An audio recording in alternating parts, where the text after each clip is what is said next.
जय श्री कृष्ण चैतन्य प्रभु नित्यानंद ശ്രീ അദ്വൈത ഗദാധര ശ്രീവാസാദി ഗൗരഭക്തവൃന്ദ.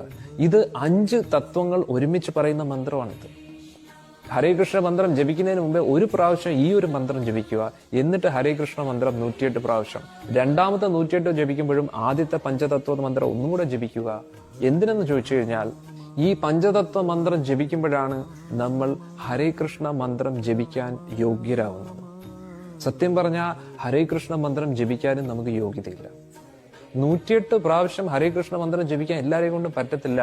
അത്രയ്ക്ക് പുണ്യമുള്ളവർക്ക് അതൊക്കെ പറ്റും ജപിക്കാൻ. അതുകൊണ്ട് ആ ഒരു യോഗ്യത നേടിയെടുക്കാനും അഭ്യർത്ഥിക്കുവാണ് ഭഗവാന്റെ അടുത്ത് ആ ഒരു പഞ്ചതത്വ മന്ത്രത്തിലൂടെ. അതിൽ ആരൊക്കെയാണ് വരുന്നത്?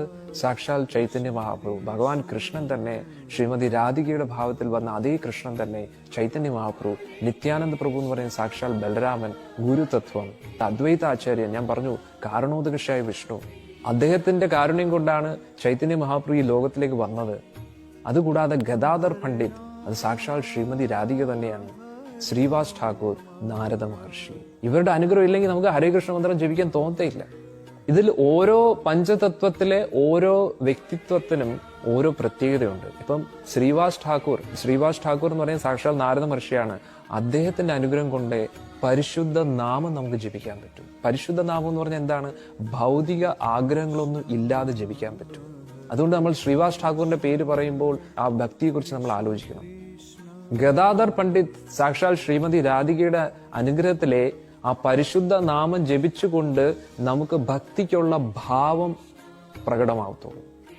അതായത് ഫീലിങ്സ്, ഭഗവാനോടുള്ള ഫീലിങ്സ്, ഭക്തിയുടെ ആ ഒരു ഭാവം വരണമെങ്കിൽ ശ്രീമതി രാധികയുടെ അനുഗ്രഹം വേണം.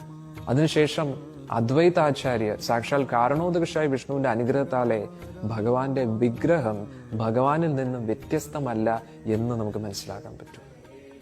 അന്നേരം നമ്മൾ കാണുന്ന ഗുരുവായൂരപ്പനെ മനസ്സിലാക്കണമെങ്കിൽ, യഥാർത്ഥ ഗുരുവായൂരപ്പനെ കാണണമെങ്കിൽ അദ്വൈതാചാര്യരുടെ അനുഗ്രഹം വേണം. കാരണം അദ്ദേഹം സാളഗ്രാമ പൂജ ചെയ്തിട്ട് ഭഗവാൻ രാധാകൃഷ്ണനെ പ്രാർത്ഥിക്കുവാണ്, ദേവി തങ്ങ് അവതരിക്കണം. അന്നേരം പരിശുദ്ധ നാമജപം, അതുകൂടാതെ ഭക്തിക്കുള്ള അനുഗ്രഹം, അതുകൂടാതെ ഈ പ്രപഞ്ചം സത്യത്തിൽ എന്താണ്, ഭഗവാന്റെ സാന്നിധ്യവും സാമീപ്യവും നമ്മൾ മനസ്സിലാക്കണം. ഇത് മൂന്നുമായി. പക്ഷെ എന്നിട്ടും ഭക്തിയായിട്ടില്ല പൂർണ്ണമായിട്ടും. ഇനിയുണ്ട്. അടുത്ത നിത്യാനന്ദ പ്രഭുവിന്റെ അനുഗ്രഹം കൂടെ വേണം. ഗുരു, നമ്മുടെ ഗുരുവിൽ നിന്ന് നമുക്ക് ആ ഒരു ഭക്തിയുടെ ബീജം, കൃഷ്ണപ്രേമത്തിന്റെ ബീജം നമ്മുടെ ജീവിതത്തിൽ വരണം. അത് ദീക്ഷാ രൂപത്തിൽ നമുക്ക് വരും. അതാണ് ഗുരുതത്വം. ആ ഒരു നിത്യാനന്ദ പ്രഭുവിന്റെ അനുഗ്രഹത്തിലൂടെ നമുക്ക് എന്ത് ലഭിക്കും? ഭഗവാനോടുള്ള ഒരു പ്രേമം, കൃഷ്ണപ്രേമം ലഭിക്കും.